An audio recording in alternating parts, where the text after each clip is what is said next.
Hello everyone, my name is Utkarsha. Welcome back to our channel the Studious. तो अभी कुछ दिन पहले यूपी पीसीएस का पेपर था प्री का, और मैं उस पेपर को एनालाइज कर रही थी और मैंने सोचा आप लोगों के साथ भी मुझे उसको डिस्कस करना चाहिए। तो उसी से मैं लेके आई हूँ आपके लिए करंट अफेयर्स के क्वेश्चंस। तो यहाँ पे हम कुछ करंट अफेयर्स के क्वेश्चंस को डिस्कस करेंगे और ये जानेंगे किस तरीके का ट्रेंड रहा है इस बार के पेपर में और किस तरीके से आपको अपनी स्टडीज को फोकस करना चाहिए अगले साल के पेपर के लिए या फिर किसी और नेक्स्ट पेपर के लिए। तो यहाँ पे देखिए आपका पहला क्वेश्चन क्या है। विच of the following 3 states of India were the top performing state on the NITI Aayog state energy and climate index declared on the 10 अप्रैल 2022। तो यहाँ पे किस बारे में बात हो रही है? यहाँ पे रिपोर्ट्स के बारे में बात हो रही है, यानी कि नेशनल रिपोर्ट्स के बारे में पूछा जा रहा है। और उसमें भी जैसे हम लोग पढ़ते हैं हमेशा कि बॉटम भी स्टेट्स पढ़ते हैं, लेकिन ज्यादातर आप ट्रेंड देखेंगे तो हमेशा टॉप परफॉर्मिंग स्टेट्स के बारे में पूछा गया है। और किसने टॉप किया है ये नहीं पूछा है, टॉप परफॉर्मिंग स्टेट यानी कि 3 स्टेट्स के बारे में पूछा है। तो 1, 2, 3 आपको सब पता होना चाहिए। तो यहाँ पे पहला आंसर आपका क्या है? राइट आंसर है आपका ए, गुजरात, केरला, पंजाब। ठीक है, आगे चलते हैं। और इसके अलावा ये जो था, अगर आपने ये रिपोर्ट पढ़ी होगी तो आपको ये पता होगा कि ये लार्जर स्टेट्स के बारे में बात हो रही थी और यहाँ पे स्मॉलर स्टेट्स की भी एक कैटेगरी थी। उसमें कौन सा था? गोवा, त्रिपुरा और मणिपुर। इनको भी याद रखना है। क्या तो आपका नेक्स्ट क्वेश्चन जो आया था वो पूछा गया था, who among the following has become the first women president of Tanzania in April 2022। तो यहाँ पे देखिए सबसे पहले किस चीज पे आपको फोकस करना है कि किस तरीके का क्वेश्चन आया। फर्स्ट वुमेन अपॉइंटमेंट, जहाँ पे भी पहला वुमेन का अपॉइंटमेंट हो रहा है वो सब इंपॉर्टेंट हो जाता है ना। तो ये कहाँ कौन बनी थी? ये साइमा सुलह हसन। ठीक है, ये यहाँ पे देखिए नेक्स्ट क्वेश्चन किस तरीके का आया था। With reference to the Commonwealth game scheduled in the 2022 and 2026 which of the following statement is और आर करेक्ट। यहाँ पे 2 स्टेटमेंट दे रखे हैं कॉमनवेल्थ के बारे में, और इससे हमें समझ में आता है कि कॉमनवेल्थ के सिर्फ अभी जहाँ पे हो रहे हैं वो जानना इंपॉर्टेंट नहीं है, ये भी जानना इंपॉर्टेंट है कि अगले कॉमनवेल्थ कहाँ पे होंगे। तो अगले और उसके भी अगले, है ना, हर 4 साल वाले होते हैं ना। तो 2022, 26 और 2030 सबके हमें पता होना चाहिए कहाँ कहाँ पे हो रहे हैं। तो 2022 के कहाँ पे हो रहे हैं? बर्मिंघम, इंग्लैंड, जुलाई अगस्त 2022 इसी साल होंगे, है ना। ये तो राइट आंसर है। सेकंड स्टेटमेंट क्या है कि कॉमनवेल्थ गेम जो 2026 के वो कहाँ पे होने वाले हैं? विक्टोरिया, ऑस्ट्रेलिया में। तो ये भी हमारा राइट आंसर है। तो इसी के साथ हमारा राइट आंसर है both A and B. Next question क्या है? Who among the following has won the women's single title in the Syed Modi international tournament held in January 2022। तो सैयद मोदी यानी कि बहुत उम्दा ये एक ट्रॉफी है जो कि बैडमिंटन में दी जाती है। तो इसमें ये पूछा गया है कि कौन है इसकी विनर। तो आपको इसी ओरिएंटेशन में अपना अगले साल के लिए भी प्रिपेयर करना है, विनर के नाम जानने हैं स्पोर्ट्स कैटेगरी में। तो हमारा इसका राइट आंसर था पीवी सिंधु। आगे चलते हैं। आपका नेक्स्ट क्वेश्चन देखिए यहाँ पे क्या है। Which 2 of the following states are the leading producer of iron ore in India in the annual report of ministry of mines. यानी कि जो एनुअल रिपोर्ट निकलती है वो भी हमारे लिए इंपॉर्टेंट बन जाती है इसी के साथ। तो इसमें हमने देखा था कि आयरन ओर की सबसे ज्यादा लीडिंग प्रोड्यूसर कौन थी? उड़ीसा और झारखंड, यानी कि 1 and 3। देन आपका नेक्स्ट क्वेश्चन है, as per the Indian states of forest report 2021 which of the following state had registered maximum increase in the forest cover during the last 2 years. तो last 2 years में किस में सबसे ज्यादा increase हुआ है? फॉरेस्ट में। तो इसका राइट आंसर तो है आंध्र प्रदेश। और इसी के साथ में फिर से वही पॉइंट है कि इसमें नेशनल रिपोर्ट से क्वेश्चन पूछा गया है। तो नेशनल रिपोर्ट जो भी निकल रही है उसका लीडिंग 1, 2, 3 सब पता होना चाहिए आपको। आगे आपका नेक्स्ट क्वेश्चन है, who is the record holder for the single longest space flight by the NASA astronaut abroad the international space centre. तो इंटरनेशनल स्पेस सेंटर की तरफ से नासा का single longest space flight system कौन सा रहा? तो इसमें जो मतलब एस्ट्रोनॉट थे वो कौन थे? ये थे मार्क वेंडे हे। और ये कितने दिन तक रहे थे स्पेस में? तो ये रहे 355 डेज तक, है ना।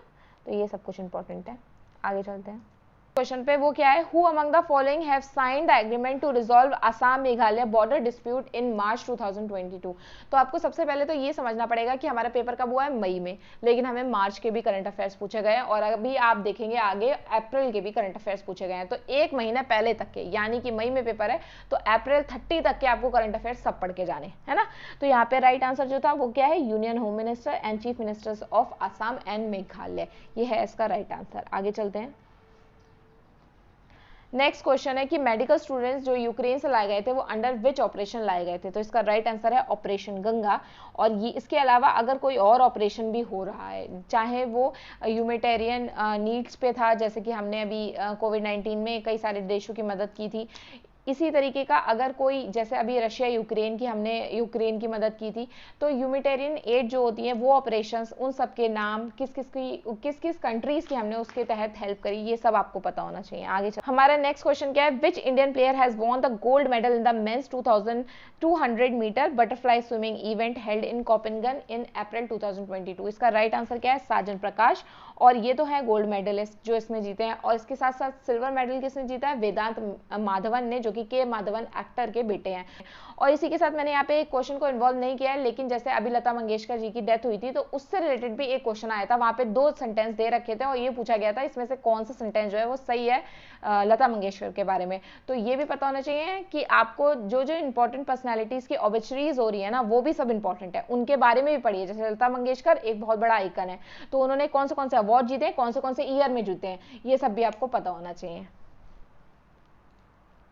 हमारा नेक्स्ट क्वेश्चन है, which state of India has launch the country's first digital water bank aquarium for clean water and water security in April 2022। अभी मैंने कहा आपसे अप्रैल के भी क्वेश्चन पूछे गए हैं मई में, तो इसका राइट आंसर क्या है, कर्नाटका। नेक्स्ट क्वेश्चन है, according to the annual frontier report 2022 release by the UN environment programme, which Indian city has become the second most noise polluted city of the world. तो यहाँ पे देखिए इंडिया की है second, first जो है वो कौन सी है, वो है ढाका, जो कि कहाँ की है, Dhaka is the capital of Bangladesh, ठीक है। तो वो है नंबर 1, लेकिन आपसे नंबर 1 नहीं पूछा गया, यहाँ पे 2 पूछा गया। क्यों? क्योंकि वो इंडियन सिटी है। तो जहां पे भी इंडियन है अगर 1 2 3 में, वो तो मोस्ट इंपॉर्टेंट है, अगर वो क्वेश्चन है तो वो तो वही आएगा, ठीक है, किसी ना किसी सेट में जरूर आएगा। और इसका राइट आंसर क्या था, मुरादाबाद। और पहला मैंने अभी आपको बताया ढाका, और तीसरे नंबर का कौन सा था, Islamabad, Pakistan. As of early 2022 which country has top in the steel production in the world. Steel production में अभी टॉप मोस्ट पे कौन सी कंट्री चल रही है, तो वो कौन सी है, चाइना। और ये काफी लंबे टाइम से चल रही है, और हमारी इंडिया जो है वो सेकंड नंबर पे आती है। फिर देखिए आपका नेक्स्ट क्वेश्चन क्या है, with reference to the BIMSTEC which of the following statement is और आर करेक्ट। इसी के साथ आपको ये समझ में आना चाहिए कि जितनी भी इंपॉर्टेंट सबमिट्स हो रही है ना, वो कहाँ पे हो रही हैं, उसके अंदर किसने चेयर किया और इंडिया की तरफ से किसने पार्ट लिया, ये सब भी आपको पता होना चाहिए। देखिए यहाँ पे पहला वाला क्या है कि पीएम नरेंद्र मोदी ने एड्रेस किया था 5th बिम्स्टेक समिट को 30 मार्च 2022 को, तो ये तो करेक्ट स्टेटमेंट है। सेकंड क्या है, 5th समिट ऑफ बिम्स्टेक जो है वो हुई, चेयर की थी इंडिया ने। क्या ये चेयर की थी इंडिया ने? नहीं की थी। इसको चेयर किसने किया था? भूटान ने। तो इसी के साथ हमें ये पता चला कि हमारा आंसर सी करेक्ट है, और हमें सारी समिट्स के बारे में भी पता होना चाहिए। सो आपका नेक्स्ट क्वेश्चन क्या है, at which of the following places the World Health Organization is going to establish global traditional medical centre. तो वैसे भी WHO इंपॉर्टेंट है बिकॉज ऑफ कोविड-19, लेकिन अगर WHO का कोई भी तरीके का प्रोजेक्ट अगर इंडिया से रिलेटेड है या इंडिया के साथ MOUs का साइन हुआ है, तो वो तो मोस्ट इंपॉर्टेंट है। और ये कहाँ पे किया गया था? जामनगर, इंडिया में। जामनगर कहाँ का है? गुजरात का। तो हो सकता है अगली बार किसी पेपर में जामनगर की जगह ये पूछा जाए कहाँ पे है, तो आपको स्टेट के नाम पे गुजरात को टिक करना पड़ेगा। आगे आपका नेक्स्ट क्वेश्चन यहाँ पे क्या है, which among the following was the winner of miss world 2021 which was held in March 2022 in Puerto Rico. तो इसका राइट आंसर था कैरोलिना, और ये कैरोलिना कहाँ से आती है? पोलैंड से। इससे पहले कौन थी? Tony N Singh. तो देखिए दोनों आंसर्स दे रखे हैं, आपको कंफ्यूज नहीं होना है। जो भी रिसेंट मिस वर्ल्ड जीता होगा या मिस यूनिवर्स जीता होगा, उनके नाम याद करके जाना है। वो आपका नेक्स्ट क्वेश्चन यहाँ पे क्या है, what is the name of the test for the undergraduate admission in the central university single admission for 2020 to 23। जो अब पेपर होगा central university single window system के थ्रू, जो अंडर ग्रेजुएट एडमिशन लेना चाहते हैं उनके लिए कौन सा पेपर होगा? तो वो होगा CUET, central university entrance test, है ना। इसको भी याद रखिएगा, क्या पता फुल फॉर्म पूछ लें। देखिए आपका नेक्स्ट क्वेश्चन क्या है, according to the world happiness index 2022 what is the rank of India. India की रैंक पूछी गई है 2022 के अकॉर्डिंग। तो अब इंडिया की रैंक क्या थी? 136 रैंक थी। और इसी के साथ आपको ये पता होना चाहिए कि जितनी भी इंटरनेशनल रिपोर्ट्स हैं या नेशनल रिपोर्ट्स हैं, वो दोनों तरीके की रिपोर्ट्स के बारे में पूछा जा सकता है, उसमें इंडिया की रैंक। नेक्स्ट क्वेश्चन क्या है यहाँ पे देखिए, according to the global business cities index of 2022 which of the following is the top business city in the world. Top business कौन सी कंट्री करती है या सिटी करती है पूरे वर्ल्ड में? तो इसका राइट आंसर है हांगकांग। और इसी के साथ आपको ये पता होना चाहिए कि जो भी टॉप कर रहे हैं किसी भी तरीके का बिजनेस रिपोर्ट में या हेल्थ रिपोर्ट में, वो कौन सी कंट्रीज या सिटीज है ना। देखिए अगला क्वेश्चन आपका क्या है, सिनोवैक। अगला क्वेश्चन देखिए आपका क्या है कि सिनोवैक जो है वो कोविड-19 में किस लिए दी जाती है। तो इसी के साथ ये भी है कि कोविड-19 पिछले 3 साल से इंपॉर्टेंट टॉपिक है और मेरे हिसाब से जैसा भी केसेस बढ़ रहे हैं हो सकता है वो आगे वाले पेपर के लिए भी इंपॉर्टेंट रहे।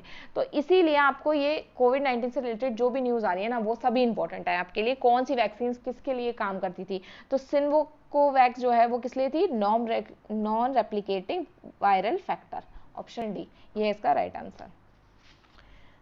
तो इसी तरीके के कुछ क्वेश्चंस और भी थे यूपीपीसीएस में। मुझे नहीं लगता आपको क्वेश्चन डिस्कस करने की जरूरत है बिकॉज ये सेम क्वेश्चंस तो नहीं आने वाले, लेकिन आपको ये ट्रेंड पता होना चाहिए कि किस तरीके के क्वेश्चंस पूछे जाते हैं यूपीपीसीएस में या फिर यूपीएससी में। तो मैं इसी तरीके के और जो भी मुझे इंपॉर्टेंट फैक्टर्स लगेंगे आपके साथ डिस्कस करने के लिए मैं लाती रहूंगी इसी की तरह।